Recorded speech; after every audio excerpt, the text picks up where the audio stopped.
Good evening, everyone, and welcome to our Board of Education meeting. We'll begin as we always do with the Pledge of Allegiance to the flag.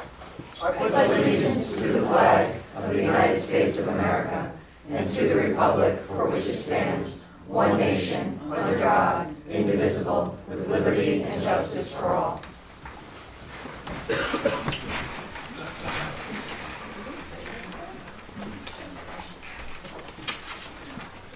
been a long time since we've been in this room together.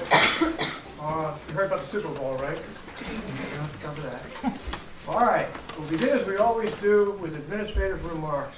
Ms. Pollard, you're welcome aboard tonight. Good evening. I would like to reserve my comments for executive session, where I will update you on a number of personnel items. I bet you will. Okay, that's fine. Good evening. Good evening. I see you're clean shaven again. Yeah, on Monday morning. Oh my gosh. It takes a couple of days to get used to it, though. Yeah, my wife's much happier than I am. Okay. Just two quick updates. I just wanted to give an update with the influenza scare going on around the country. I just want to notify parents, guardians, that Mr. Bates and his department, they're employing additional procedures in cleaning our surfaces, such as crash bars, doorknobs, faucets, etc., multiple times throughout the day, doing the best that we can to help prevent the spread of the flu. Some budget news: the teachers' retirement system provided an estimated rate of 10.63% to be used in next year's budget. That's actually an 8.5% increase over the prior years. Yep. Unfortunate news for us. Again, this is just an estimated rate. The TRS doesn't actually set the rate until August.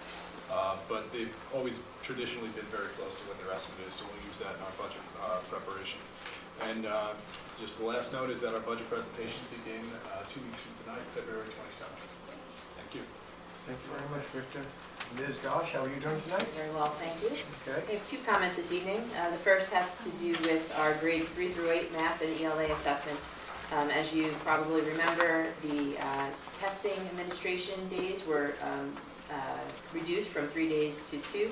And the State Ed Department gave us a 3-day window in which to administer those 2 days worth of assessments. So the buildings have chosen April 11th and 12th for ELA and May 1st and 2nd for math. So we will send out a notification very soon to parents to let them know about these dates. And then as we get closer to April, we will send out our typical, more detailed testing letter. Second update has to do with changes in our school counseling regulations. So beginning in 2019-2020, there are new adjustments that the State Ed Department has put out. First is that it will be mandatory for all students K-12 to have access to a school counselor. Second is, especially at the elementary level, K-5 level, there needs to be a K-5 counseling program that is designed in coordination with relevant staff, including the school counselor. So the good news is, given our emphasis on mental health and our focus on social emotional wellness of students, we're ready to comply with that pretty much today with our 2 mental health counselors at that span grades K through 12. In addition, given our work with PBIS underneath the MTSS framework, we're in a very, very good place. So we look forward to more guidance from the state, and we will do all that we need to do to make sure we have a comprehensive, coordinated effort. Thank you. Thank you. I appreciate that. And Dr. Henning, how are you today? Hello, Dr. Vanda, Board of Trustees. Good to see you all. I want to thank Andrea Perdico at the high school for organizing the benefit for Puerto Rico. They raised $4,000, which goes to Habitat for Humanity in San Juan, Puerto Rico. So that's really outstanding. It wasn't just Andrea, but Andrea was, the brainchild and organized lots of generous people at the high school for this effort. Please mark your calendars. It's already on our marquee on March 6th. We'll be hosting through the Putnam Coalition of Communities That Care the Hidden Mischief simulation, which is an opportunity for parents. You may not think this is a great evening, but it is for parents. It gives them a chance to kind of play adult hide and go seek, where they can find things that our children shouldn't have. And that's something that Putnam Coalition of Communities That Care has purchased, so it'll be brought to the high school and set up. I strongly suggest, please tell your neighbors, tell everyone. We're going to promote it extensively. It's so important for our parents to come out to learn about that. In addition to that, both Doreen and Kristen will also be presenting our prevention needs assessment survey data, and it's a survey that's administered every 2 years to all students in the county in grades 8 through 12. And it's a way to get a sense of all of the kinds of risk that some of them may be experiencing, and certainly to give us a better sense of what's actually happening in terms of drugs and alcohol and other risks.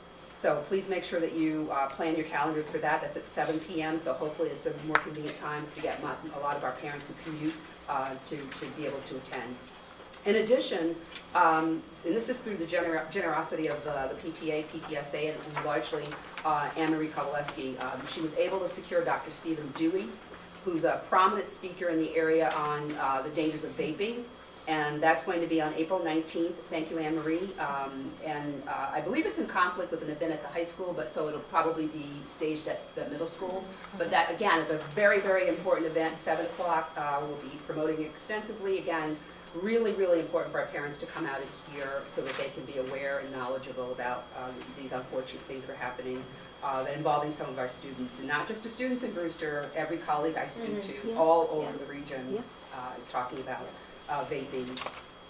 Another event that you probably may know about, we are getting our flyers up. It happens on April 13th. It's the World Cup of Cultures, which is an event sponsored by a new group, Brewster Community, which started with parents, students, and administrators to actually look at ways to build, camaraderie in the community and unite and strengthen us. It came out of, unfortunately, an event that happened last summer, and this is a way to really say, you know what, we have a great community, lots of people, lots of cultures. Let's come together and learn about those and celebrate the culture. So you'll hear more about that as well. There are a lot of events that we plan that involve our athletic teams and clubs as well as our staff. So we'll be asking some of you probably to participate. And if you're good at Jeopardy, we're definitely going to ask you. Yeah. Hey, I hear the giggles, so I'm taking names down now.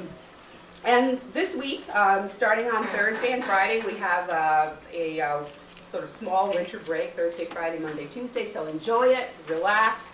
I do hear there's a little crunchy stuff tomorrow morning.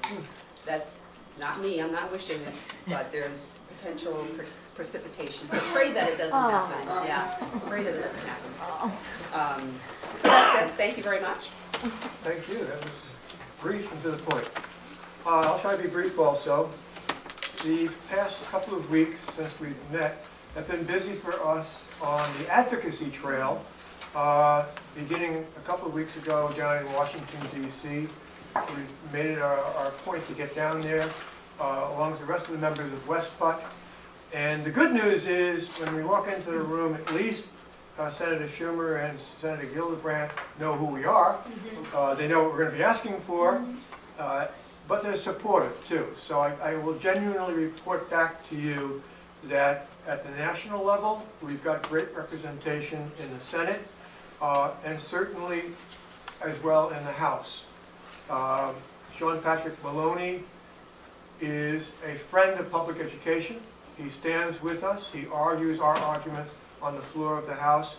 Unfortunately, he's not surrounded by a lot of sympathetic colleagues, but there's not very much we can do about the dynamics of Congress at this time. The good news is, and I promised I would relay the message back home when I got home, that these folks are representing us well to the best of their ability. This past weekend, we were up in Albany, and Mary Kay will probably fill us in on more of those details because she was with us there as well. But the same message, basically. Terrence Murphy is 1,000% behind us.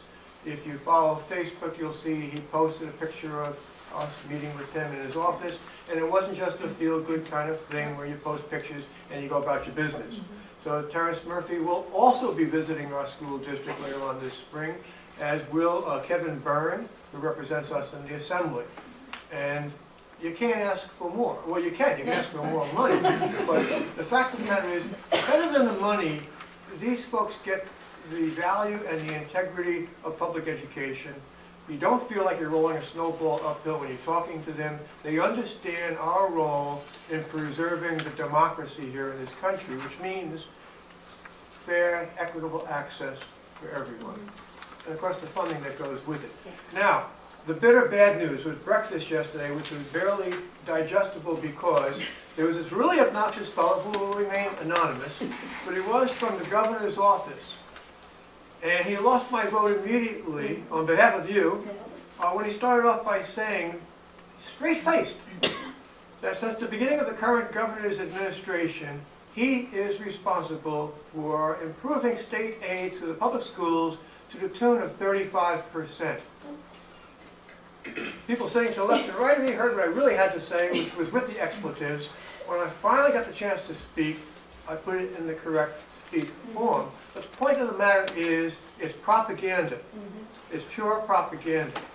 So I had to remind him, and the colleagues in the room supported me in saying this, that we lost $11 million here to the GEA under the current administration. My next door neighbor, who was actually sitting right next to me, and I made the point on the floor yesterday morning, from Carmel, lost $14 million to GEA. And then in the West Butt area, which includes all of Westchester and Putnam, we lost $432,800,000 since this administration came into office. So I defy anyone to show me, us, how aid to public schools has increased to the tune of 35%. It has not. They're playing games with the denominator. You could look that up. But that's the reason why we, New York State School Boards Association, God bless you, is suing, not once but twice, to get a sound basic education funding in place. It is not in place, and until it is in place, we're whistling in the wind.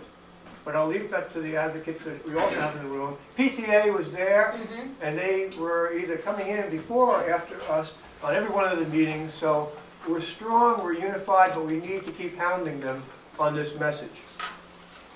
Okay, on a more positive note, we are joined tonight by two of our student representatives, Andrew Mitchell and Elizabeth Belnetson. Welcome aboard. Let us know some good news from high school. All right, hi.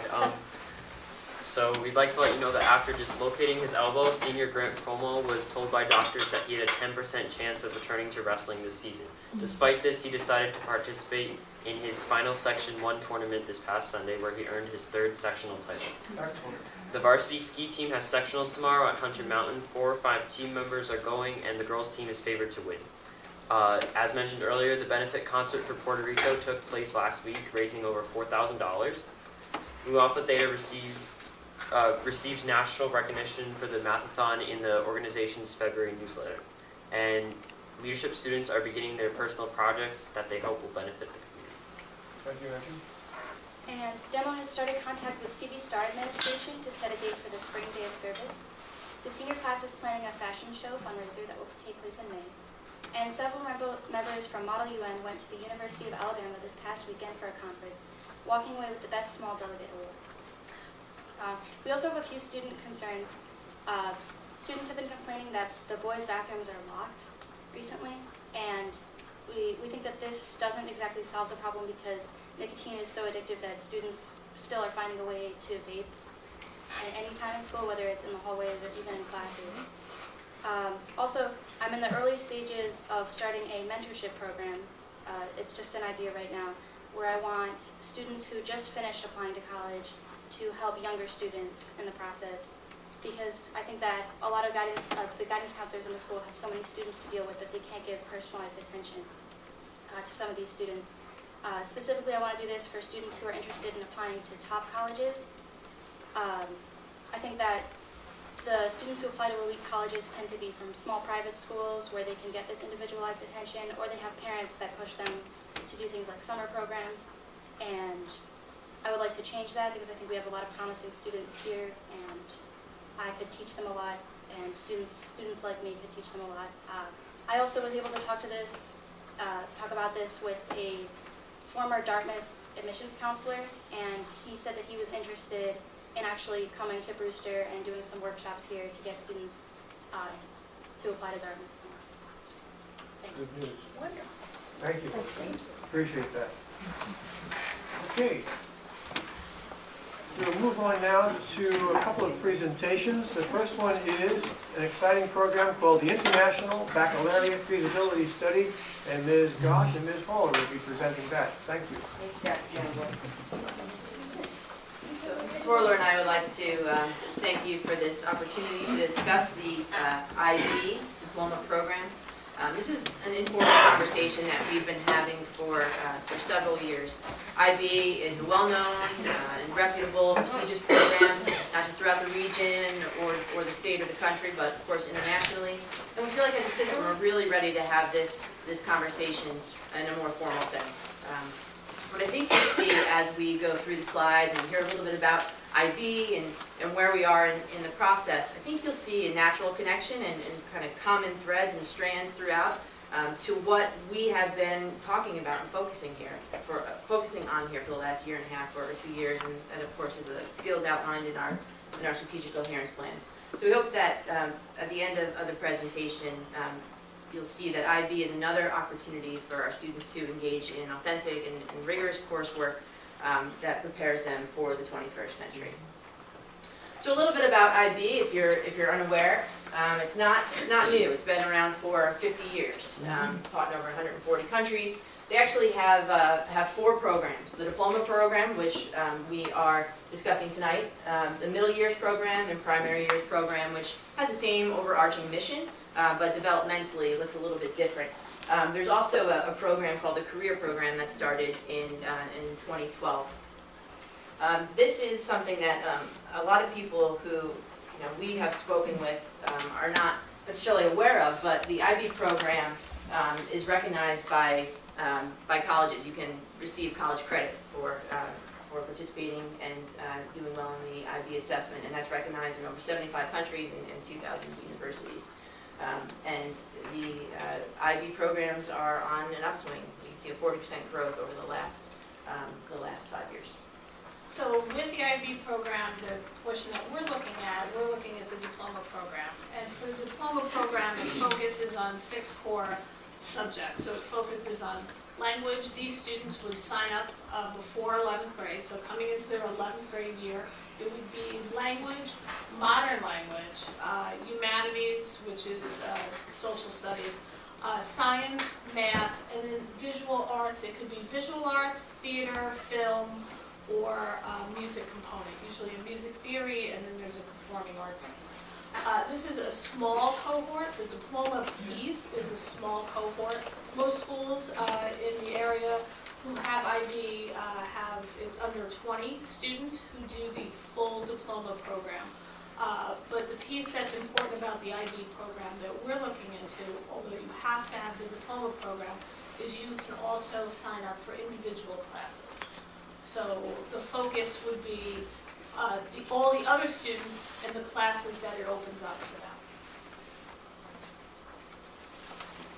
So why IB? IB naturally aligns itself to our strategic coherence plan. When you look at what is an IB learner, and that's really how they speak about the IB program, the IB learner profile. It is a student who can communicate, who can think critically, who can persevere, who can be adaptable. I mean, it's words that are mirror images of our strategic coherence plan. So it's a natural fit. In fact, when you start applying to be an IB school, the first thing they ask you is your mission statement or is your strategic coherence plan aligned with an IB school and their mission statement? And if it's not, then they're not even going to accept your application. So it's tied to everything. And this particular program, the diploma program, might not be open to all students, but it is the classes that you can take that is open to every single student. Here is the mission statement, just to give you a little bit more specifics on as to what their philosophy is. And if you take a moment to read it, you'll see, I think, a lot of similar themes that pop out, again, based on the work that we have done and been engaged in for the last year and a half.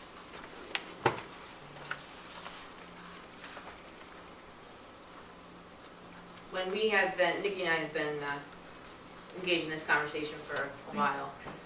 The whole school year. And as we get deeper and deeper into it, we are kind of in awe about how similar it is and how well it jives with everything that we have done in terms of building the 21st century skills for our students.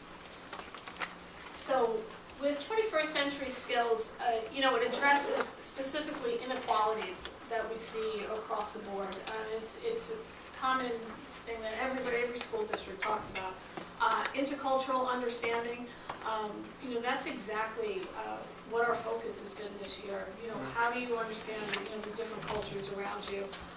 And service innovation. Now we do, not to toot our own horn, but we do an exceptional job of being service focused, at the high school. We're frequently in the other buildings, our students are all over the place doing community service work. And that's just a small piece of what IB does. So that would carry on into not only the diploma program, but the individual classes. Complexity, this is in our strategic coherence plan, critical thinking, collaboration, diversity, communication and being culturally aware and having a viewpoint that is worldwide. And that's what the shift with IB is. It's not a specific curriculum. It's having a lens that looks at your curriculum and your programs differently. And it's a global perspective that they're looking at. Instead of, oh no, this is just us and Brewster. It's really a global awareness. So the readings would change. Instead of reading, in the English department we said, instead of just reading, white, dead authors, it would be globally inspired books like The Kite Runner and, A Thousand Skies, things like that. So we would change that. So this is sort of a long courtship to be involved in the IB process. Right here, we're obviously in the 2017-18 school year. What we've done so far is submit the interest form. Okay, we've said that we're interested in learning more. So over the next 3 years, here are some key steps that we really need to engage in order to sort of vet one another. So there's these internal checks that we go through, and beginning with our feasibility study. Then there's these external checks that we have through the IB process that will become more intense as the process goes on. So in terms of this year, we will begin a feasibility study. We'll talk more about that in a second. Mrs. Horler will be attending the head of school workshop. In Minnesota. She's upset she missed the Super Bowl by 2 weeks. We saw a good training. So I'm like, that's where I have to go. Hopefully in July. So we'll be engaging in this feasibility study, and at the end of that, the application would need to be in by June 1st. And the feasibility study, we sat down, Michelle and I sat down and planned out four meetings with liaisons.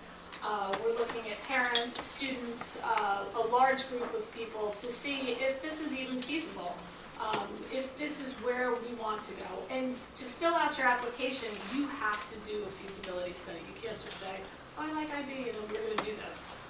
You really have to go through the process. So for us, there's 2 schools that we're going to be going to visit in the next 2 months. So all of these meetings will happen in March and April. We'll go on 2 visits, 2 site visits, and then we'll come back to the board in May.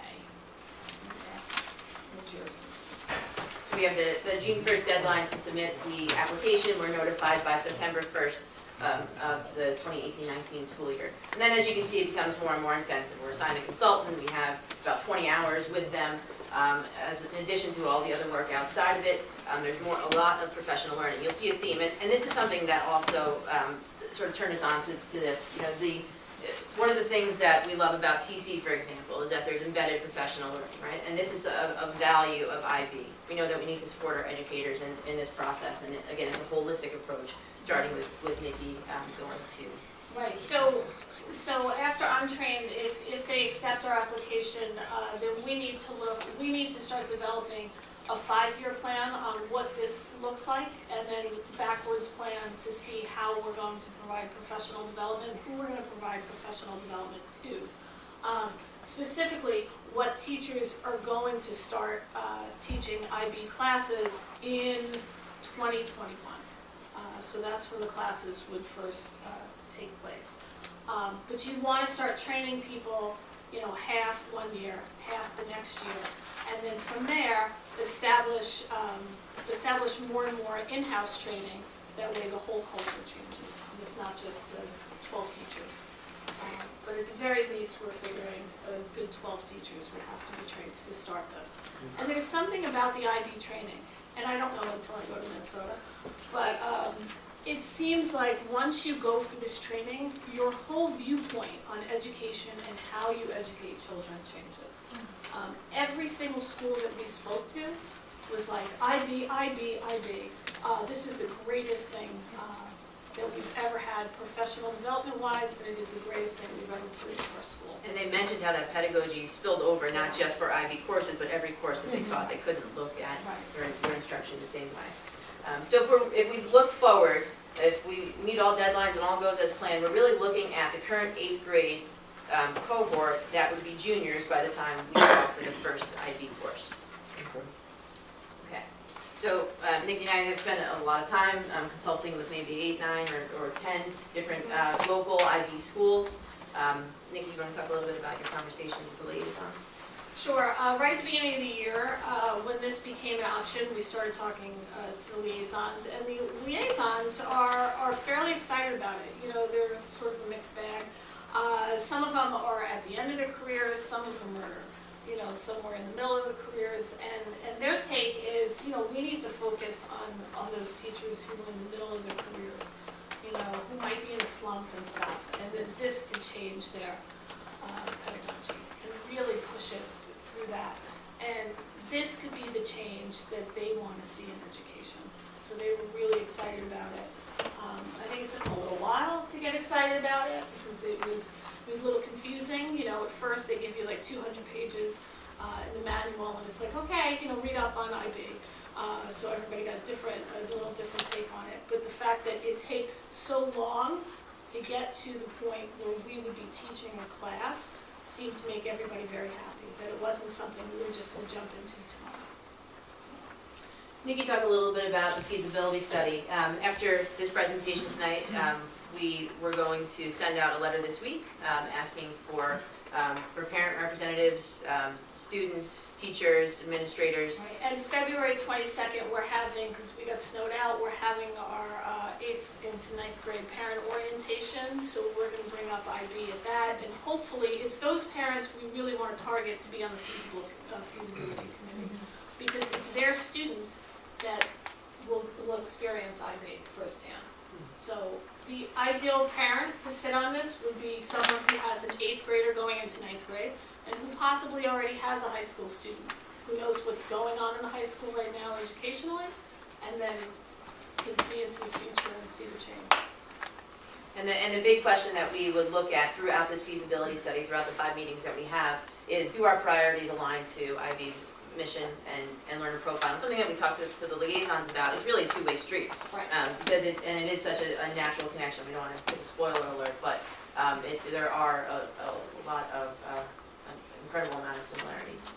So what does it mean for us? Ideally, at this time of year, and even before this, we start looking at our course offerings and seeing what we can tweak, what we want to keep, why are we keeping some of these classes. You know, sometimes it's the same class that we've had for 30 years and it really hasn't changed and stuff, and how can we modernize the curriculum and stuff. So this is something, you know, looking at all of our courses is something we do at the high school every single year. But what we need to start doing is changing our courses to reflect the strategic coherence plan. And if we start doing that now, eventually, you know, when we get to 2021 and we're doing IB, it won't be such a big shift for us. You know, we'll be there. We wanted to just talk about some of the other, you know, sort of exciting curricular and programmatic opportunities that are going on K-12, because this isn't happening in isolation.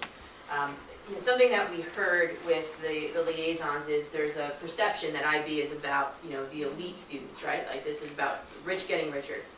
It's not. It's not at all. And we want to make sure we provide different pathways, and from a K-12 perspective and continuum, we're building up these experiences, building up their efficacy as learners, and helping them along the way to say, yeah, this is a course I want to try. Maybe I'm a middle-of-the-road student, but I'm motivated to take this course, and I know I'm going to work really hard. and I want to engage in this experience. So here are some of the ways that we're sort of mapping this out, K-12, and some of the courses like Project Lead the Way, and of course TC at the K-5 level. Really looking at ways to build up the 21st century skills for our students.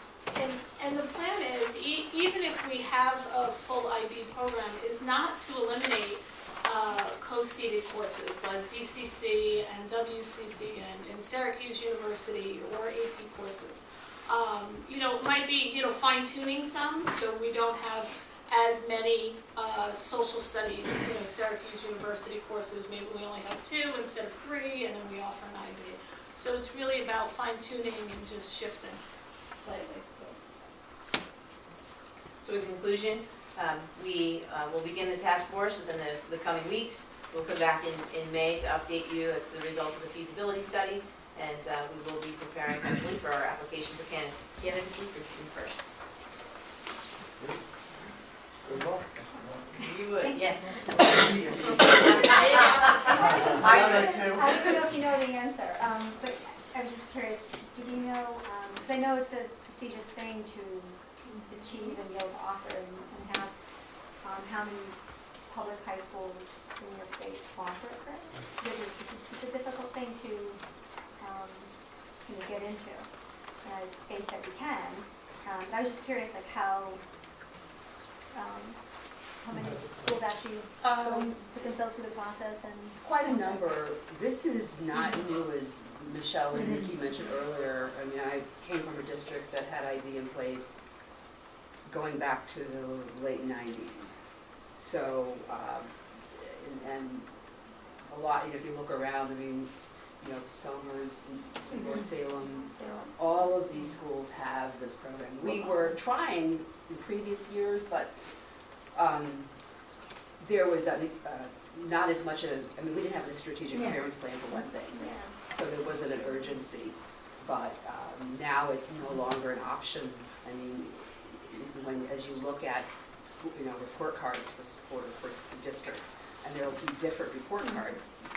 Your IB courses, your AB courses, all of those are listed. Yeah. And they mean something to colleges when they see an international baccalaureate program offering.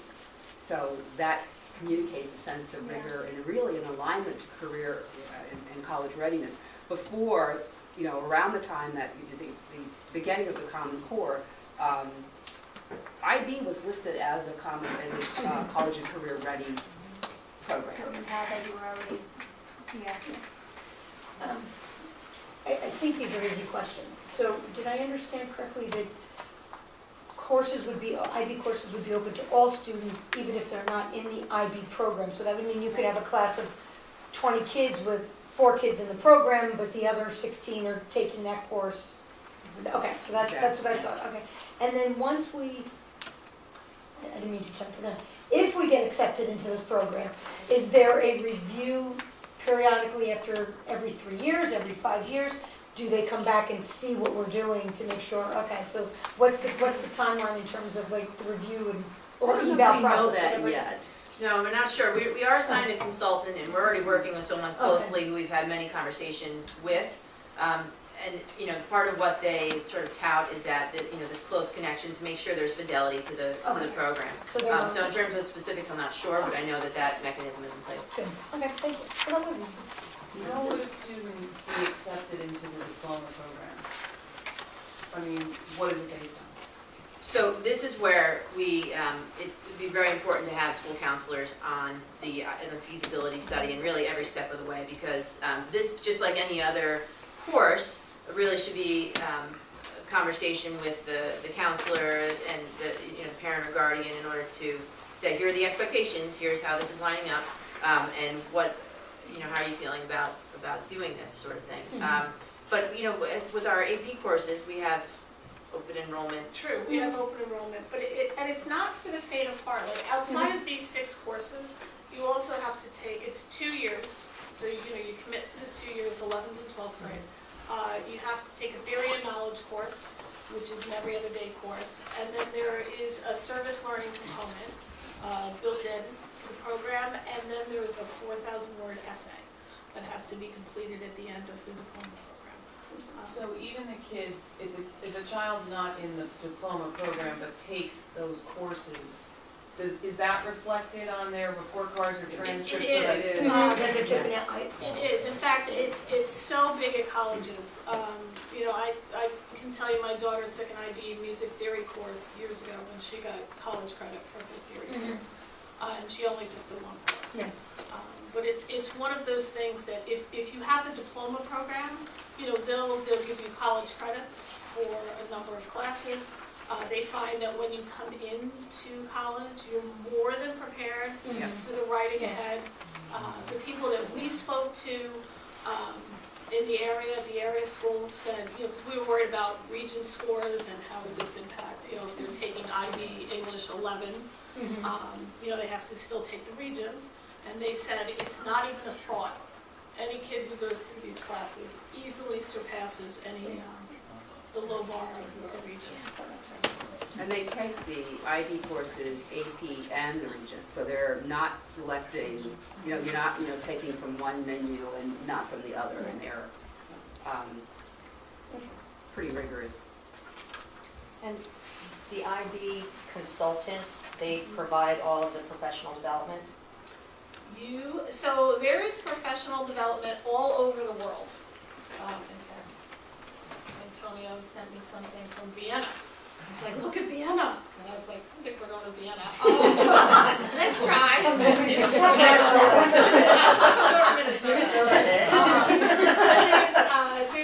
There's different professional development, and there's different categories. So there's 3 different categories. Like if you're an administrator, you have to go to the first category, the first BE course. So there's a series of courses that you can pick from. If you're teaching English, then you start with category 1, category 2. So it has specific ones for all of the classes. Then it has theory of learning, service development, courses for the guidance counselors, courses for the coordinators. Because at some point, once we're on board, we have to find a coordinator. Usually it's a half-time teacher. They'll teach in the IB program half-time, and then they coordinate the other half of the day. So they'll have to be trained, but they can pick and choose, you know, according to where they want to go. And the consultant that we mentioned is the one that works specifically with us to develop an action plan and make sure we're implementing it in years 2 and 3. And of course, we won't be choosing, as Nikki said, Vienna. No. Newark, Philadelphia, Right. yeah, the fun places. Yeah, but we don't, I mean, depending on the course, you don't necessarily have a choice as to where it is. But we won't, you know, typically it is a Vienna. No, there's a lot in Florida. They have Florida, Los Angeles, Austin, New Orleans, Minneapolis. New York City. There's a few in New York.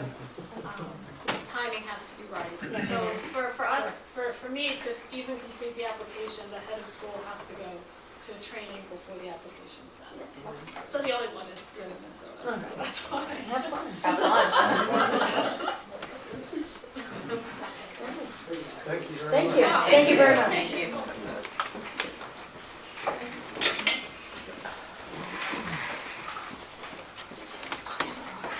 And now we're going to move on to our capital project budget update, JFK paving, capital reserve update. And Mr. Cross will be helping us out with that. Good evening. We're joined here tonight by our architects, KGB Architects, Yes, Mr. indeed. Ross Davidson, Joe Riley, also our Director of Facilities, Mr. Andy Bates. Gentlemen, feel free to jump in during the presentation to assist me if you feel the need. Before we get started, I'd just like to again thank the Board of Education and the community for approving the $39 million construction bond back in December of 2014. It was a very challenging project, as we all know by now. We had regulatory agencies with strict enforcement of their regulations. We also had a lot of work that we accomplished in very short windows over the past 3 summers. And I'm very proud of the completion of this project, and I'm especially delighted when I go into the buildings and I see our students enjoying these new and improved instructional spaces. So again, thank the board and the community for approving that. Also, I want to also acknowledge the JFK staff for their flexibility throughout that process, having to move 3 times. I believe CB Star staff was also displaced at a point, and also the high school, so thank the staff for their flexibility. So, okay, so within that $39 million authorization, there were 10 projects. This first column is the project. The second column here is the pre-bond budget, and I want to note that this pre-bond budget was developed prior to December of 2014, which is very difficult, and I want to acknowledge KG&D for developing these budgets because in some cases, in the case of our largest project, JFK, they were making projections before bids were issued and contracts were awarded, before ceilings and floors and walls were opened, and also they were projecting 4 years into the future, not knowing what escalation would take place. So it's very difficult to develop a pre-bond budget, and again, I acknowledge KG&D for their work. This third column is the final cost report. Where there is an asterisk, it means that the project is not yet complete, although it's very near completion. And this last column here shows the variance as compared to the pre-bond budget. So in the summer of 2015, we completed the CB Star roof, Brewster High School roof, transportation garage, HVAC and paving, and also the district-wide security project. After that summer of 2015, the combination of these projects came in on time, under budget, something that we were very proud of at the time. Following summer, we performed the Brewster High School renovation and also came in on time, under budget. The ILC at the Brewster High School is an excellent learning space for our children. I highly encourage anyone who hasn't been there to go over there. It's a great space. Later that fall, we began the CB Star edition, so fall of 2016. We began CB Star edition, JFK edition. CB Star we completed, again on time, under budget, significantly.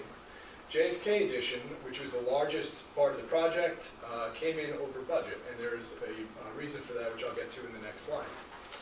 Concession stand, DO renovation, our wheelchair lift for ADA accessibility, and our transportation generator. It's hard to see with the fonts, but of our $39 million project, we've spent about $38.9 million, and we've got another basically $100,000 available. But we do have some unfinished business. So what work is still not complete that was contemplated in the pre-bond scope?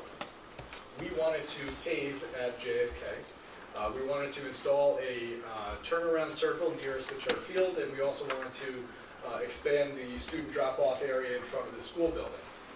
So why wasn't this work completed? Back in the spring of 2015, just after the bond was approved, we met with the DEP to review the project with them and explain to them the amount of work that we needed to do. We were told that the work exceeded a 2-acre limit on land disturbance, that if we were to go forward with all of that work, we would be forced to file a stormwater pollution prevention plan, which is a very lengthy endeavor and would likely delay the start of all of our projects. So at that point in time, we decided to pull back on the JFK paving and attempt to revisit it after completing the 2 most important projects, or I should say all the important projects, which are renovating instructional spaces. Since that time, we also awarded a significant alternate to renovate the auditorium, which was not included in the pre-bond scope. We also had a significant number of change orders at JFK. Again, it was the largest component of the bond, so therefore it makes sense we had a significant number of change orders. Not to mention that it's the oldest building that we have here and needed a lot of work. So how can we move forward with JFK paving at this time? So from a regulatory standpoint, our architects and our civil engineers are already in the process of preparing a stormwater pollution prevention plan with DEP and DEC. And oh, by the way, we now need to retroactively apply for a SWIP for the JFK edition and CB Star edition that are already complete, because they're considering all of this work a common plan of development. And Russ and Joe, please jump in if I'm veering off course here. But we're applying for a SWIP for DEP. Russ, please jump in. We basically tried to get past the SWIP, and then once the playing field and the paving came in, jig was up, and we had to take a step back. But we worked with very good civil engineers, Insight Engineering, and they were smart enough to include stormwater measures in the original proposal. So some of it is already done because we anticipated that we would probably be here at some point. I just want to go back to the JFK thing for a minute. It's accurate that it was over budget, but I would say that you got great value for what you spent money on. It's your oldest occupied school building in the district, and it needed a lot, and the existing building was always a partial renovation.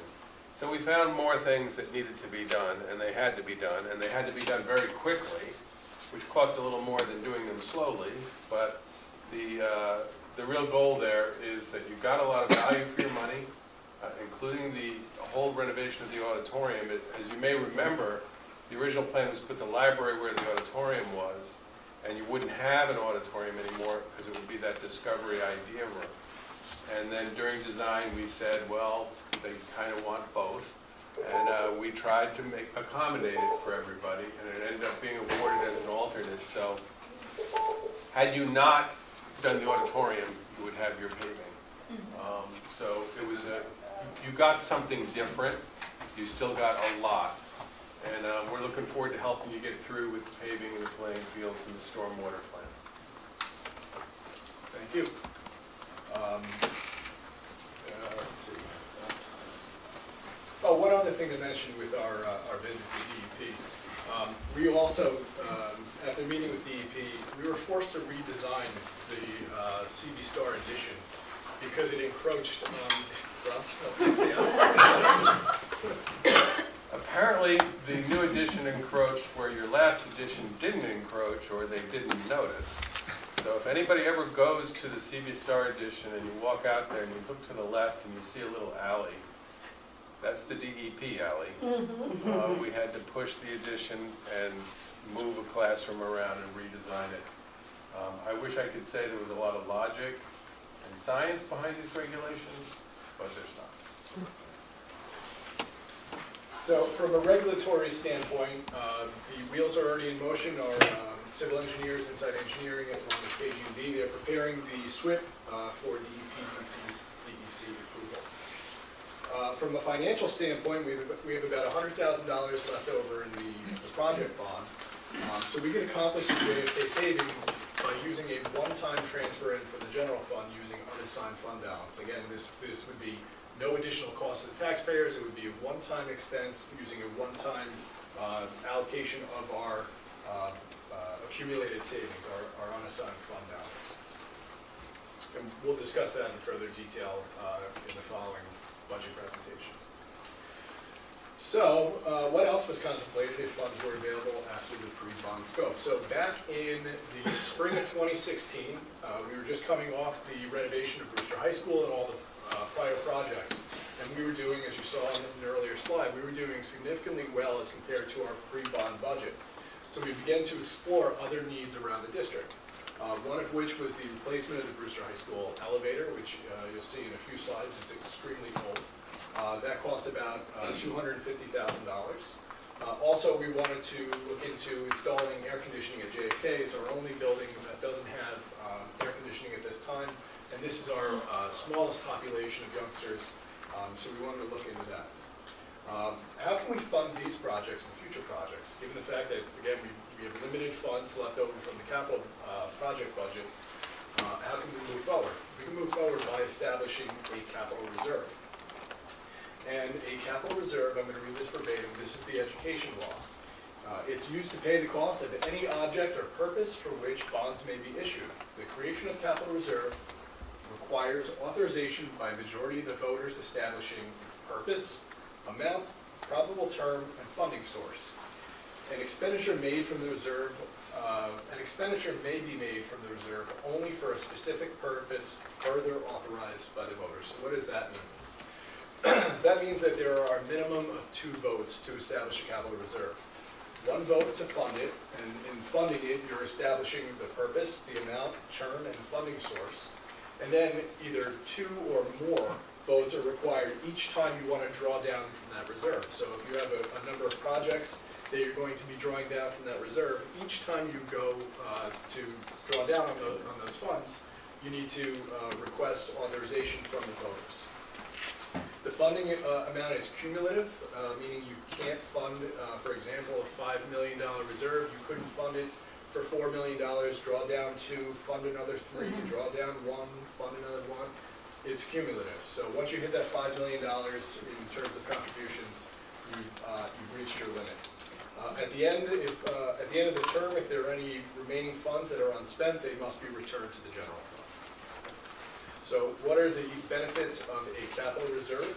It plans for the inevitable deterioration of our facilities. Much like our fleet replacement plan, we understand that our facilities have useful lives, and inevitably we're going to need to replace or repair things, much like in our own homes. So you know how many years you're going to need to replace your roof, your refrigerator. This is no different. It emphasizes the importance of the 5-year capital plan, which we're in the process of updating now that we've completed the construction project. It provides a safety net for emergency repair work, so if there was ever a need, we'd have a funding source for emergency repairs. The last 3 bullets are really important. It eliminates interest expense incurred through the issuance of debt. So by funding these projects up front, there's no need to borrow money for it, and therefore you're avoiding the interest expense that you would be paying out over 10 to 20 years making these bond payments. And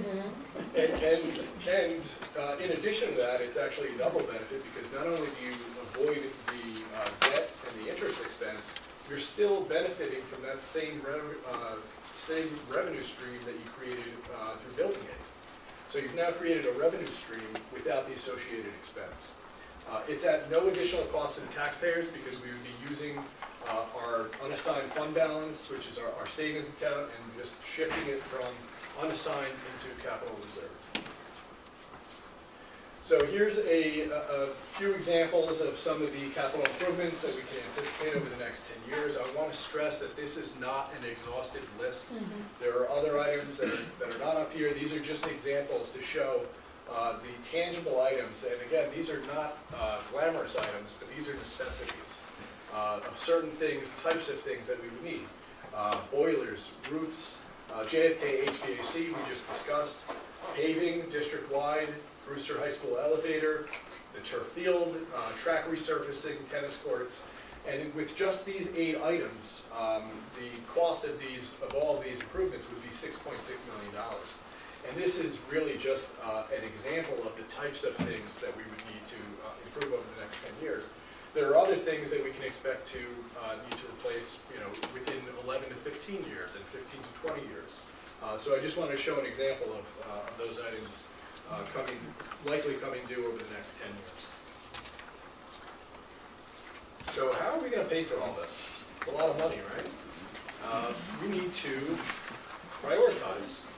We have a general understanding of the condition of our facilities and what their useful lives are. So by prioritizing, we know which things are most likely going to need to be replaced first.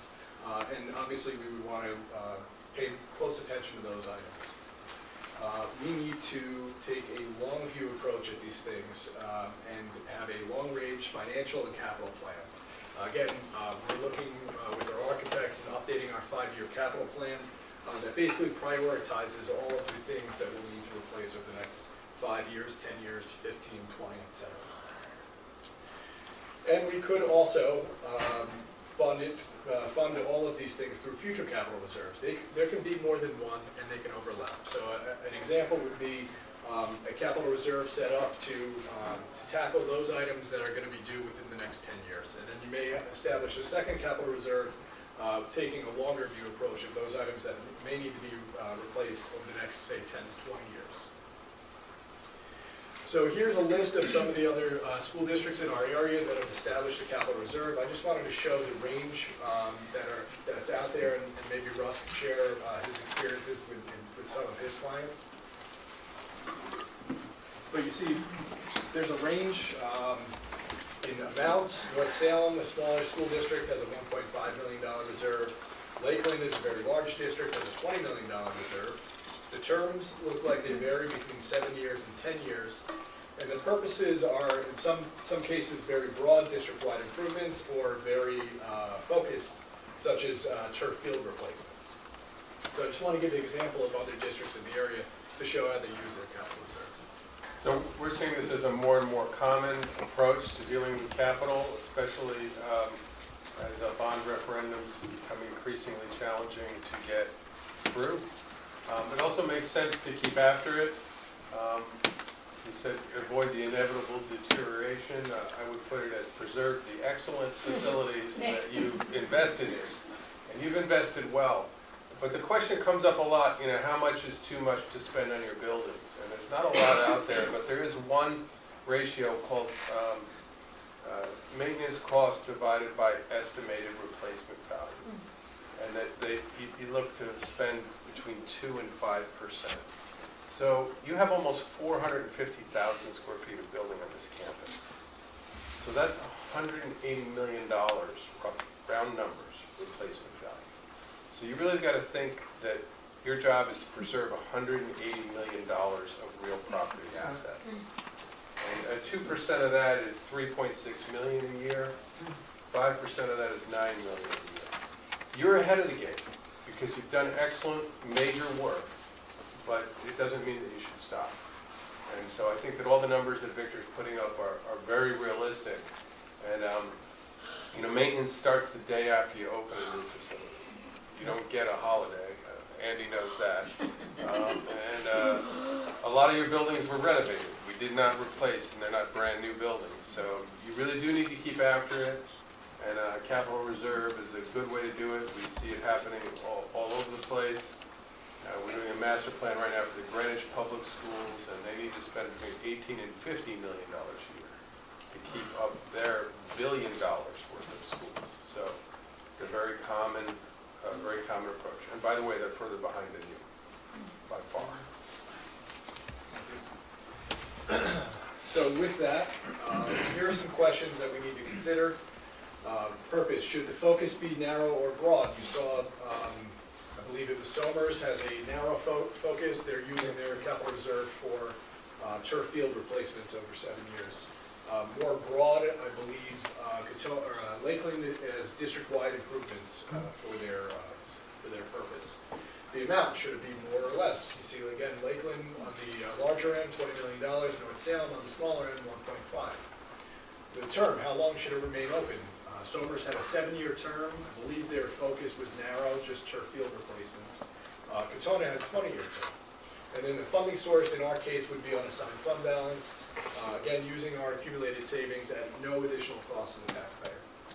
So after this meeting, I'm going to reach out to our finance committee to get their input on this conversation. Speak further with Mr. Bates and also KG, the architects.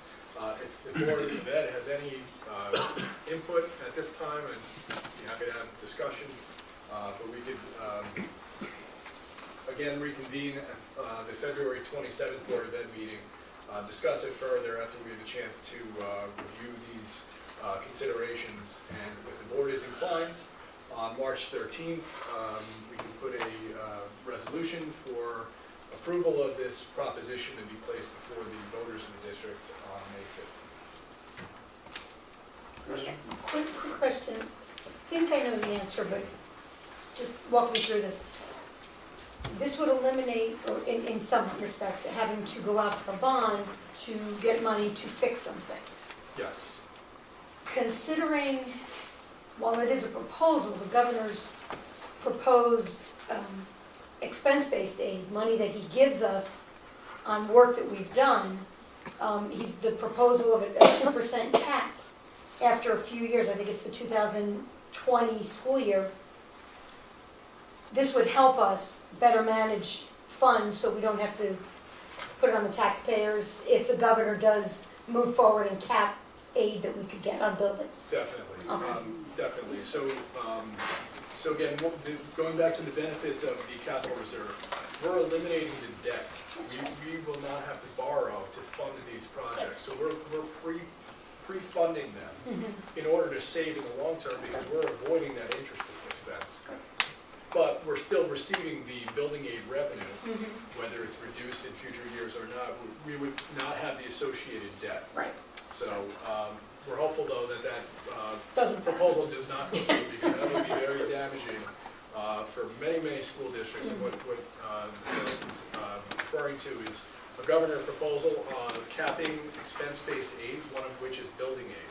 So back when any school district presents a bond proposal, they go to their voters and they say, we're going to likely receive X amount of dollars from state aid for this project, which will help offset the cost of the debt in future years.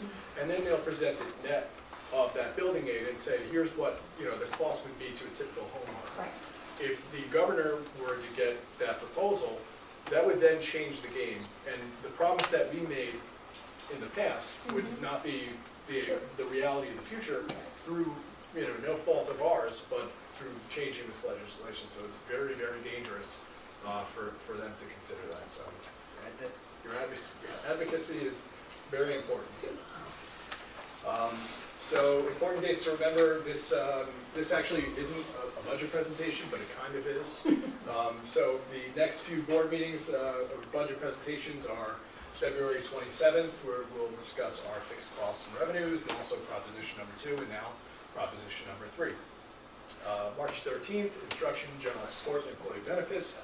The proposed budget on March 27th, budget adoption on April 10th. Hopefully the state has a adopted state aid budget, and hopefully it's much better than what they're presenting today. The informational budget hearing is May 8th, and the budget vote is May 15th. Does anyone have any questions? This is a good one. If this is money that, I think you said that we already have that's in like an unassigned account, is that, what is that money used for now? Emergencies? Yes, emergencies. Like, for example, our emergency project in order to replace the fields. So we do have an unreserved fund balance. It's limited by state law to 4% of your budget. What we would do each year as we close out the year, if we have positive variances in our budget and we have funds remaining, we would allocate that that money to the capital reserve. So each year we would dump a little bit in, whatever we could afford to do at the time, depending on how we make out at the end of the year. We'd be able to dump a little bit of money in each year, and you'd be able to fund it over the life of the term that is established. So, for example, if there was a $10 reserve, and it was over 10 years, each year we'd be able to put $1 in. Some years we may be able to put $2 in, but once we reach that $10, you can no longer contribute to it. So would the unassigned fund be entirely depleted? Everything's not going to be transferred? No, absolutely not. Absolutely not. And that's actually established in our, we have a fund balance policy, and our fund balance policy basically dictates what a reasonable range is for our fund balance. And I believe our fund balance policy uses a 2% floor. The goal is 4%, uses a 2% floor. But those would be conversations annually and approved by the Board of Ed each June. We present to the Board of Education our recommendation for reserve levels. And at that point in time, we would have a discussion what reserve level we want to maintain and how much we want to contribute to the capital reserve. And that's also reviewed with the Finance Committee each, maybe May, early June. Any other questions? Thank you. Thank you, Mr. Carlson.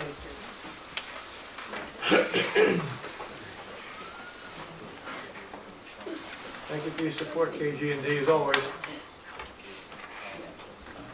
Thank you for the help.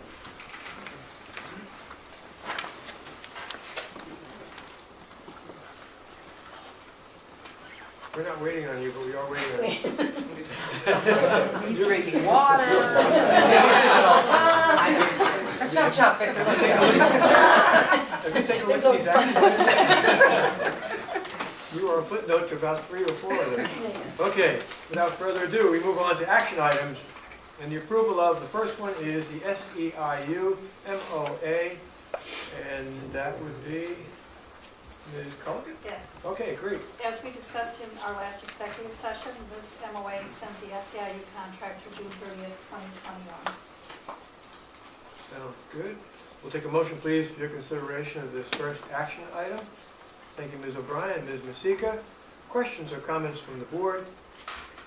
Could I just say, I want to Sure. thank Mr. Carlson, Ms. Culligan, and our team back there. Hello. Yes, thank you. Could you stand up? Yes. And you did an amazing job of making this possible, so thank you. Thank you. Thank you for recognizing. Yes. That's very important. So we have a motion. Do we have a motion? Yes. We have a Yes. motion. Seconded. Yes. Questions or comments from the board? Seeing none, all those in favor? Thank you again, folks. Great work. Action item number 2 pertains to the approval of change orders, and this is definitely a Mr. Carlson item, I think, I hope. Yes, and we have Great Evening here to Great. assist us in this. I believe we're nearing the end of our change orders for JFK at this time. We believe that too. Well, that's terrific. This just never happened in my 20 years here. JFK is done? It's like it's Tappan Zee Bridge. Okay. It wasn't under budget, Good point. Okay, so we'll take a motion, please, to your consideration of this important action item. Thank you, Mr. Niles. Thank you, Ms. O'Brien again.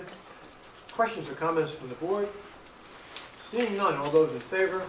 Motion passes unanimously. If I may, Yes, sir. as Victor promised, this would be the last time we had to be here on the 2014 bond. Okay, We just want to thank you for including us, and we're really proud of the way the whole project turned out. It's all good outcomes, really enjoyed working with everybody, Frank and Andy and Robin and the whole group. Just couldn't be more proud. We will be back to photograph, and we expect that, like Wells, it'll be noticed in design awards and well, published. it's true, and I would say on behalf of all the boards that we've served, it's been a terrific partnership. And I think the thing that stands out most in my mind is you folks really get education. I remember the very, very first meetings we had on whatever project it was, you sat down, you talked to teachers, you talked to the users of the facilities, and you based all of your architectural design around the need that you heard the folks talking to you about. So for me, it was a great partnership, and I wouldn't be surprised if we don't end up doing some more work in the future. Well, we still got fields and elevators. There you go. 5-year I plan. have a feeling we're going to see But you just, I again. just want to put a bow on that 2014 project, because that was hard. It was a tough one. And It was a tough one. everybody pulled together, so thank you. Thank you.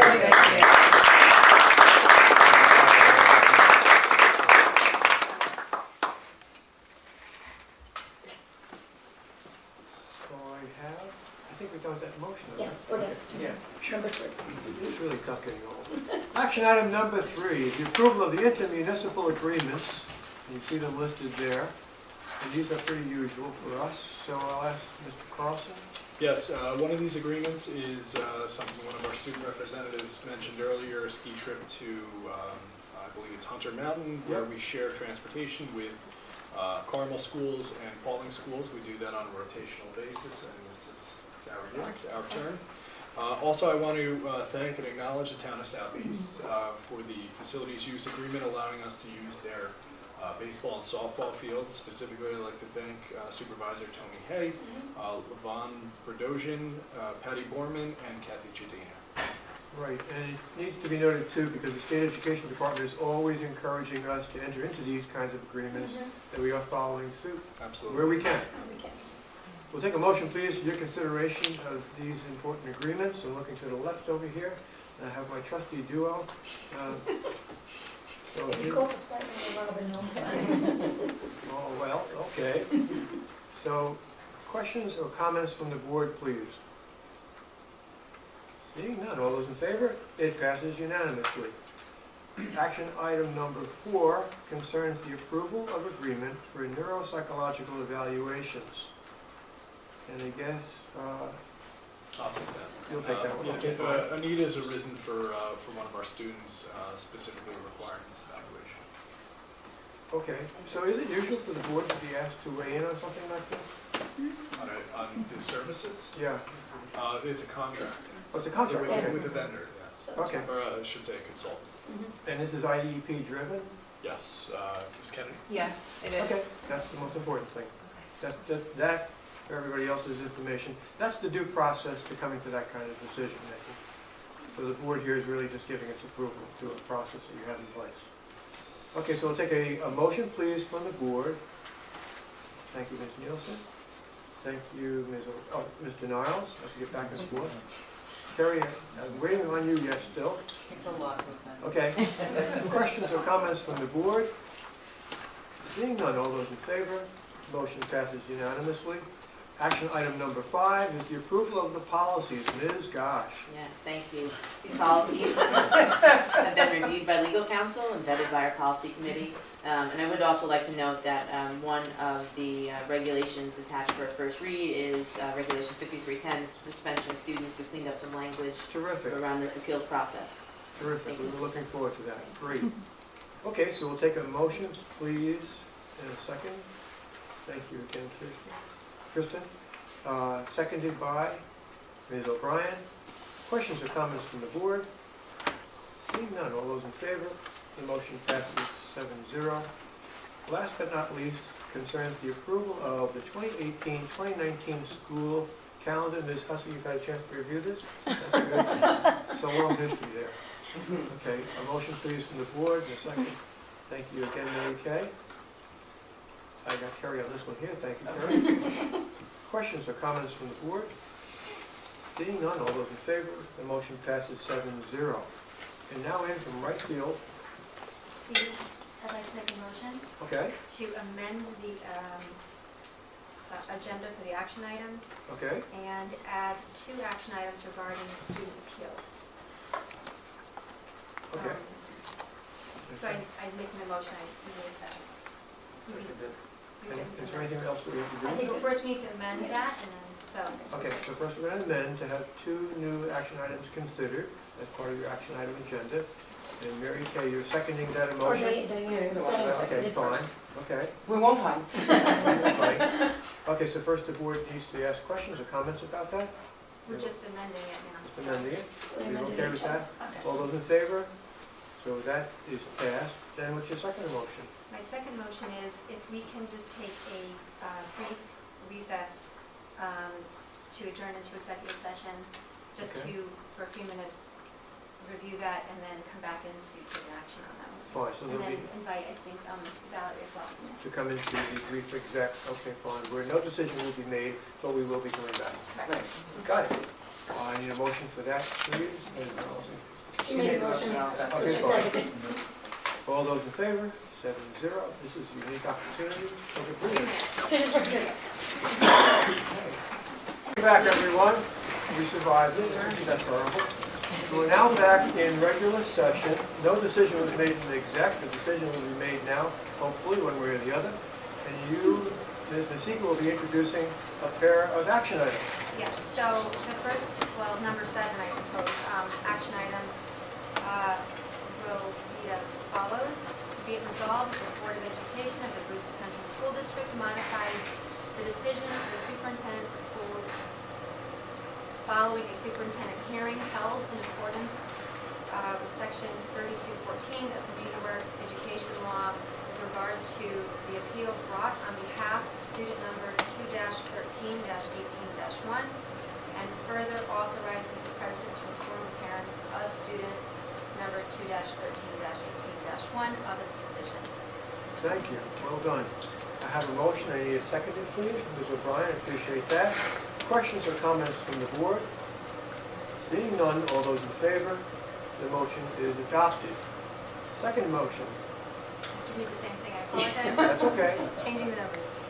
Be it resolved that the Board of Education of the Brewster Central School District modifies the decision of the superintendent of schools following a superintendent hearing held in accordance with section 3214 of New York Education Law with regard to the appeal brought on behalf of student number 2-13-18-2, and further authorizes the president to inform the parents of student number 2-14-18-2 of its decision.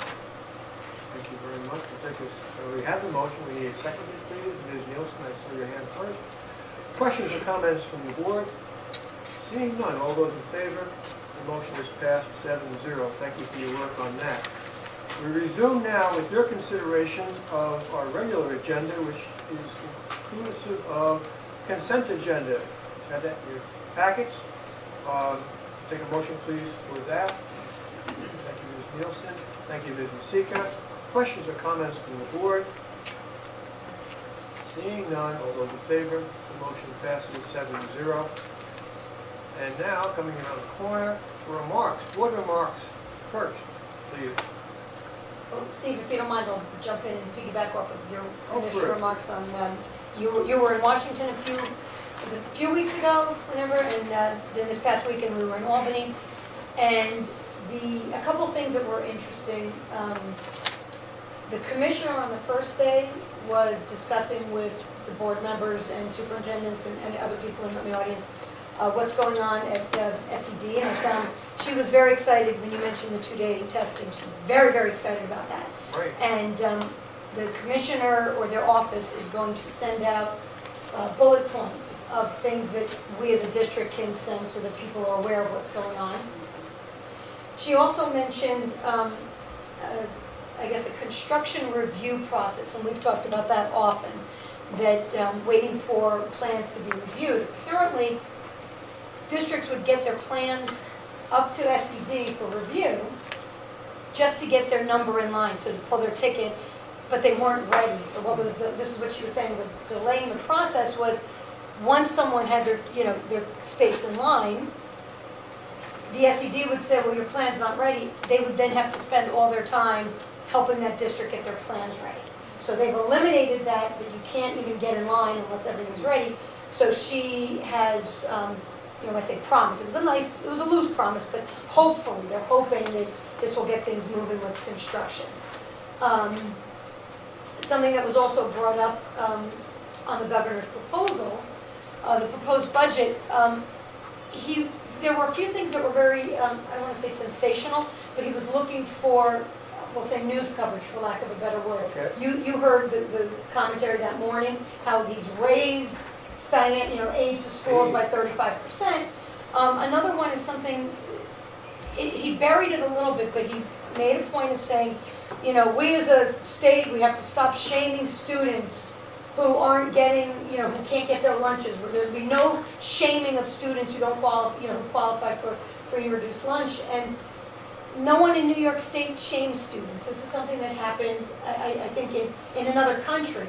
And he pulled it, and now he's using that to change some of the requirements. So that was a little devastating. But he put the responsibility on school districts, and they got a lot of flack for it. A lot of school districts were saying, board members, they got a lot of flack about that, and no school district in New York. I mean, we have mandates. There's no shaming of any student. No student goes hungry. Right. Every student gets what they need.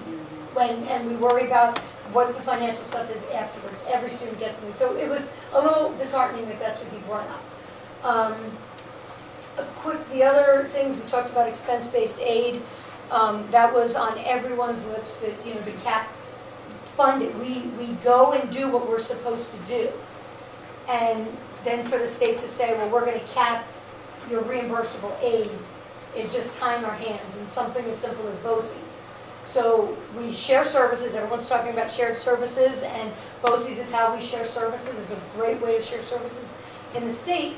And a student needs a service, we send them to BOCES. The state can help, fund that and give us aid.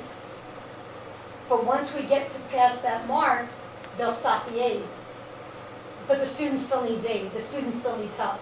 So you can't base it on the funding. You have to see what the student needs are. So we're hoping that our supporters, Senator Murphy, Assemblyman Byrne, and others, Sue Serino, Caleb. Thank you. Apologies for that. They're championing for us. They really, really are. So there's a lot of work ahead of us, and I'm sure people at home will hear a lot about advocacy, ways for them to kind of plug in. But That time of year. yeah, that's that time of year. Thanks for being there for that. Other board remarks or information? Yeah, I Yes, have ma'am. a question. I read an article in NYSBA on board, SED to give districts 4 years to improve opt-out rates. Yeah. Yeah. That was an interesting. It seems very unfair. Is it just me? That you need to hit the 95% mark for the grades 3 through 8, we all know that. Does this start this year that we have to, when does it start? It wasn't clear here, that the schools need to prove how they're going to improve. Well, the first year The test counting for percentage. that Mhm. is 18-19. This So it's year- 18-19. This year slips under, but then the 18-19 year is the first year of reckoning. It isn't just from New York State though. Right. This comes from the feds down to New York State. Mhm. Doesn't make it any less onerous, Mhm. but that's the real source of it. Okay. And the commissioner explained to us Yeah. in her presentation, she was trying to be optimistic, Mhm. she's feeling that with them changing the testing a little bit, so it's no longer 3 days, it's 2 sets of 2 days, and improving the quality of the items and so forth, the things that people complained about. Mhm. By working with people around the state and getting feedback and making adjustments, they're hoping that enough people will see the state working with them so that they won't feel their only option is to opt their child out. That's their hope. It's still a bit of a challenge to put that on the school district to be the instrument of changing all of these attitudes, because in fact, we didn't create the attitudes that are out there. We didn't. We were the lowest level ministers in this system.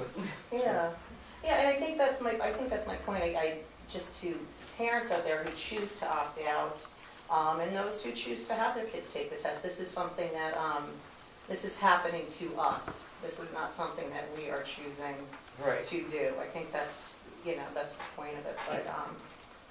But it's a habit that's been in vogue now since at least the previous commissioner, Yeah. of putting things on the districts and then penalizing them for lack of conformity. So it's a real setup offense, so to speak. Yeah. And I was hoping that we'd be past that, we'll see how it goes. Mhm. But that's the challenge right now anyway. Good pickup. Can I add something on a better note? Sure, On a yeah. much more positive note. Last week I went to the high school guidance counseling office. They had an open house. And it was really wonderful. I met with Jess McCann and Beth, I forgot her, what is it? Jones? Beth Jones, is that her last name? Okay, I met with the two of them and they walked me through everything that they do for kids from start to finish, from 9th grade to 12th grade. The student inventories, the group meetings, their financial aid meetings with parents, interest surveys, all that sort of stuff. And they gave me a very summarized view of it, but it was wonderful, and you could just tell that they absolutely know what they're doing. And just from the kids that were coming in and out of the office, they are such a great resource for those kids. It's tremendous. They asked that I relay to everyone that that there's a link on the website, the high school website, that goes in depth with the high school counseling office. Great. Please take a look at it. So Thank you. it was great. Good. Very good. Yes, ma'am. Couple things. So we had our Brewster Education Foundation meeting last night, and the discussion is now the gala. It's coming up, I mean, April 20th, April 20th, okay. but there's a lot of work to be done, so more details to come. To come. It's going to be a different theme this year. So It's it's not going to be It's a theme. It's a theme. We never had a theme. We never had a theme before. That's So any team will be a different one. And what else? Oh, they have a few open seats. So if anyone from the public is looking to donate time, to better students, grant options and scholarship options, we need help. Yeah. Okay. And then the other thing I just wanted to comment on, from what the students commented on earlier, our reps. Student delegates, yeah.